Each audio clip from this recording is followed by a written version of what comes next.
Olá pessoal, tudo bem com vocês? Sou eu de novo, professor Emerson, para trabalhar língua portuguesa com vocês da primeira série. Claro que antes de nós iniciarmos a aula, vou dar aquele recado que vocês já estão acostumados. Não esqueçam de entrar no Class, fazer a atividade que ali tem para vocês fazerem, porque daí, além de você adquirir o seu conhecimento, você também garante a sua presença, isso é muito importante. Mas se você só está assistindo às nossas aulas pelo YouTube ou mesmo pela TV, não tem esse acesso ao Class, não se preocupe. Entre em contato com a sua escola para que você possa retirar as atividades que precisam ser feitas. E eu gosto sempre de lembrar que fazer a atividade é uma forma de você se autoavaliar, de você perceber se você realmente está compreendendo aquilo que está sendo transmitido pelas aulas Paraná. Ok? Dado o recado, vamos para os nossos objetivos de hoje. Nós vamos conhecer um pouco das histórias de Luís Vaz de Camões e de William Shakespeare. Estão lembrados que em aulas anteriores nós trabalhamos poemas de Camões e de Shakespeare? Hoje a gente vai falar um pouquinho dessas pessoas para vocês.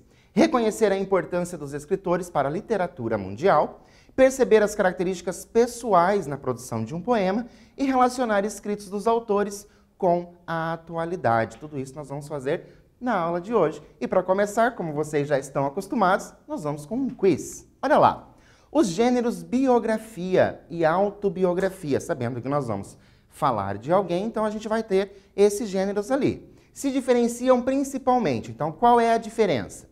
Pelo público-alvo, letra B, pela autoria, letra C, pela intencionalidade ou letra D, pela estilística, ou seja, pelo estilo do texto. O que diferencia esses dois ali? Claro que, se vocês estão lembrados das nossas aulas de formação de palavras, né? Vocês vão lembrar que auto ali seria do próprio. Então, nós vamos ter a diferença pela autoria. Biografia é uma outra pessoa que escreve sobre alguém e a autobiografia, a própria pessoa escrevendo sobre ela.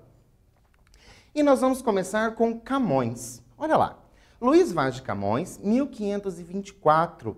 Ixi, professor, ficou ali um ponto de interrogação. Ok, porque existe ali um problema. Será que ele nasceu em 1524 ou será que ele nasceu em 1525? Como não se sabe ao certo, a gente coloca um ponto de interrogação. Mas faleceu no ano de 1580. Tem sua biografia envolta em incertezas devido à falta de documentação. Olha lá, nós estamos falando ali do século XVI. Então, essa falta de documentação prejudica o quê? Prejudica saber realmente a história, né? A história do Camões. Acredita-se que tenha nascido em Lisboa. Lisboa é a capital de Portugal. E muito jovem mudou-se para Coimbra. Na época, Coimbra era assolada por uma peste, certo? Então, nós temos ali tudo isso acontecendo com Camões, ele mudando-se muito novo. Tanto que existe ali uma ideia, será que ele nasceu em Coimbra? Será que ele nasceu em Lisboa? Interessado em história e literatura, tornou-se um homem culto bem acima da média. Então, como ele era uma pessoa que lia bastante, ele era considerado culto para aquela época, certo? Retornou para Lisboa por volta dos seus 20 anos e instalou-se na corte. Nesse período, Camões, dado à boemia e aos amores passageiros, sofreu sua primeira desilusão amorosa. Estão lembrados de alguns poemas que nós trabalhamos do Camões? Lembram como ele trabalha bastante com esse desconcerto ali, com essa ideia contrária do amor? Será que é por conta dessa desilusão amorosa, essa primeira desilusão amorosa que ele sofreu? Porque, embora ali nós temos um jovem, né, de 20 e poucos anos, então sofrer uma desilusão amorosa pode ter, talvez, transformado ele naquela pessoa que escreve os poemas com aquele ar de tristeza. Lembram dos poemas que nós trabalhamos? Sempre aquele ar de tristeza? Para isso, eu trouxe para vocês um poema, só que eu trouxe só um trechinho. Olha lá. Cara minha amiga, minha inimiga, em cuja mão pôs meus contentamentos à ventura. Faltou-te a ti na terra sepultura, porque me falte a mim consolação. Eternamente as águas lograrão a tua peregrina formosura. Trouxe apenas ali uma estrofe de um poema do Camões. Primeira atividade que nós vamos fazer. Sabendo se tratar de um poema romântico, porque a gente sabe que o Camões trabalha com esses poemas românticos, Por que motivo o eu lírico pode ter escolhido o termo inimiga? Olha só, ele escolheu ali o termo inimiga para se direcionar à pessoa amada. Olha lá o início. Cara minha inimiga. Por que será que Camões escolheu esse termo inimiga se nós sabemos que o poema se trata de romance? Vou dar um tempinho para você responder aí no seu caderno e eu já volto.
Então, conseguiram pensar porque ele utilizou esse termo inimiga para descrever ali, para se direcionar a essa pessoa amada?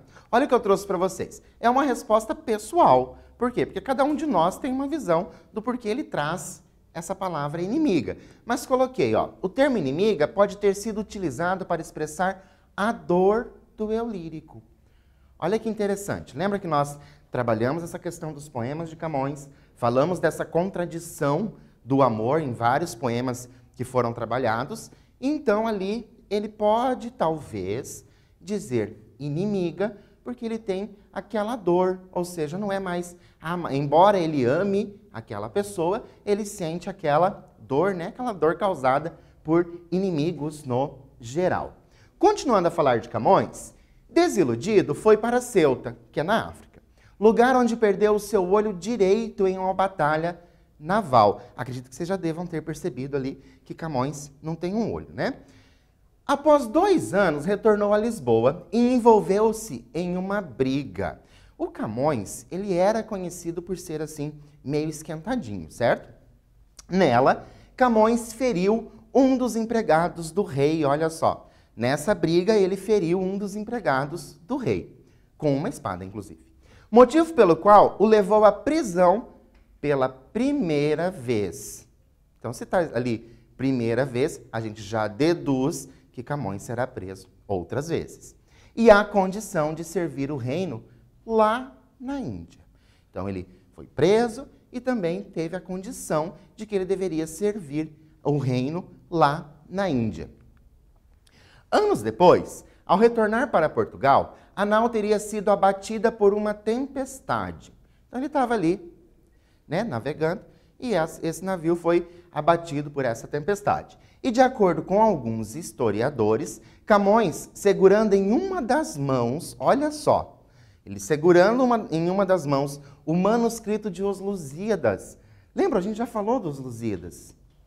Conseguiu chegar à terra firme, mas deixou para trás uma de suas grandes paixões. Olha que interessante essa lenda, né? Não sabemos, porque alguns historiadores acreditam que isso tenha acontecido, que Camões fez o quê? O navio afundava, ali estava uma de suas amadas, e ele deixou a amada, mas pegou ali o manuscrito dos Lusíadas e saiu nadando com o manuscrito, né, fora d'água, saiu nadando apenas com um braço para chegar até a terra firme. E agora, lembram do poema que eu trouxe para vocês? Olha lá. Cara minha inimiga, em cuja mão pôs meus contentamentos a ventura, faltou-te a ti na terra sepultura, porque me falte a mim consolação. Eternamente as águas lograrão a tua peregrina formosura. É possível identificarmos a influência da vida pessoal do autor em quais versos? Lembra daqui, ó, da história que eu acabei de contar para vocês? Do que aconteceu? Ele tinha a amada naquele navio. O navio foi tomado por uma tempestade, afundou, e Camões deixou a amada e saiu ali com o manuscrito dos Lusíadas. Será que a gente consegue perceber ali no poema essa influência da vida pessoal? Vou dar um tempinho para você explicar isso aí no seu caderno e eu volto já.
Então, conseguiram localizar ali nos versos se existem ali algumas indicações da vida pessoal de Camões, dessa história que eu tinha acabado de contar para vocês? Olha o que eu trouxe. Nós temos duas indicações, né? Terra, águas. De acordo com o estudado, isso que a gente falou aí da vida do Camões, os versos indicam que a pessoa amada está perdida nas águas. Olha só, eternamente as águas.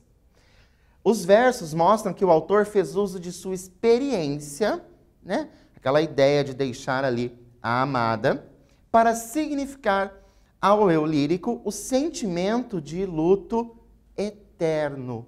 Olha que interessante. Então, ele deixou ali, nesses versos, né, implícito que foi deixado a amada, então eternamente essa amada estaria ali nas águas, perdida nas águas. Olha só, eternamente as águas lograrão a tua peregrina formosura. Faltou-te a ti na terra o quê? Sepultura. Ou seja, essa pessoa não foi ali enterrada, sepultada, certo? Continuando com a história de Camões, no ano de 1580, Luís Vaz de Camões faleceu em Lisboa. Embora Camões tenha falecido na miséria, olha só, ele foi tão importante e mesmo assim ele faleceu na miséria. Deixou a riqueza de seus escritos.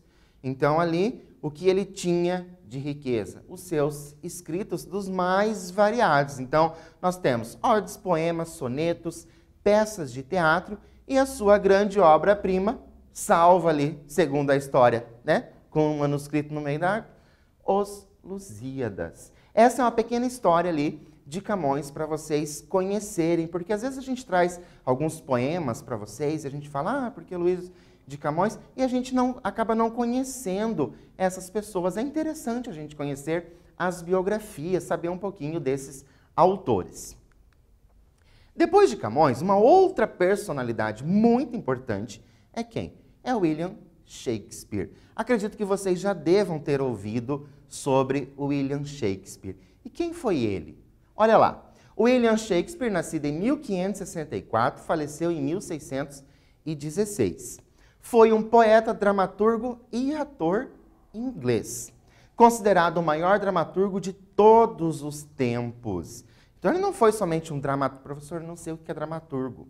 Dramaturgo é aquela pessoa que escreve as obras dramáticas. Lembram que a gente trabalhou obras dramáticas? Os textos de teatro, aqueles feitos para serem encenados. Shakespeare buscou na história formas de criticar sutilmente o momento político em que estava. Olha como Shakespeare foi esperto.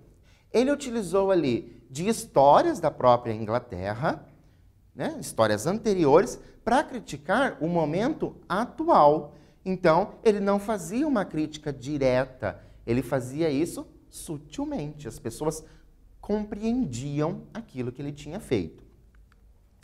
Antes dos 30 anos, Shakespeare já colecionava peças de teatro. Olha como ele era precoce. Antes dos 30 anos, ele já tinha escrito várias peças de teatro. Nelas, o dramaturgo utilizava-se de reinados anteriores. Então, coloquei aqui como exemplo Henrique VI, para criticar o período elisabetano. Já ouviram falar desse período elisabetano? Tá? Que foi de 1558 até 1603, esse período ali da Rainha Elizabeth. Shakespeare era letrado e trouxe para suas peças inúmeras palavras e expressões consideradas inéditas em língua inglesa.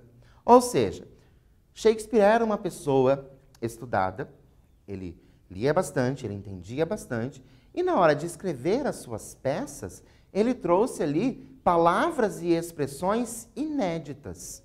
Então, as suas peças mostram algumas palavras e expressões ali pela primeira vez. Em Romeu e Julieta é do ano de 1596.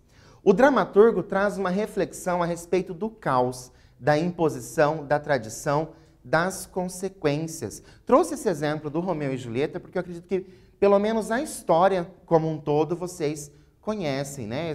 Essa tragédia ali do Romeu e Julieta. E ele abordou de uma forma bem sutil exatamente essas questões. Olha só, caos, a imposição de você, né, ter que casar com alguém, da tradição, que era exatamente essa imposição, mas era uma tradição da época, e quais foram as consequências. Então, de forma muito simples, Shakespeare acabou mostrando isso.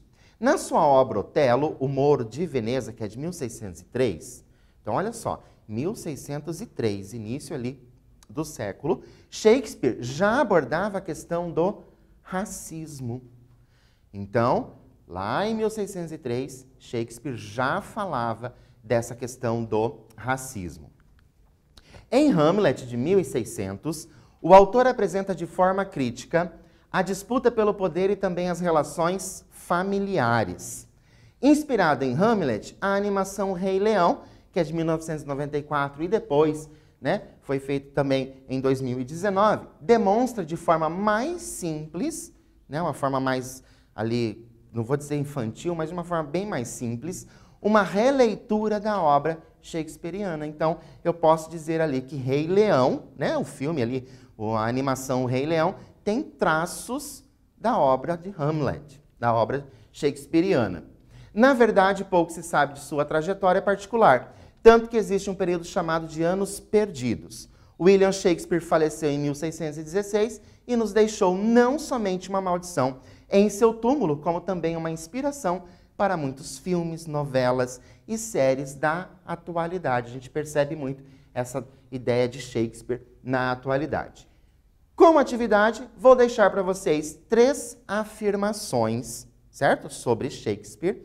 Vou pedir para que vocês façam a leitura das afirmações e escolham a alternativa correta. Vou dar um tempo para você fazer isso e eu já volto.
Então, analisaram as afirmações? Vamos ver quais delas são verdadeiras? Olha só, a alternativa C, a número 2 e a número 3. O autor foi o principal dramaturgo da era elisabetana e Shakespeare criou personagens que transcendem a sua época. Mas, professor, por que a uma não está certa? Porque nós temos aqui, ó, Shakespeare é conhecido por escrever romances. Não, ele não é conhecido por isso.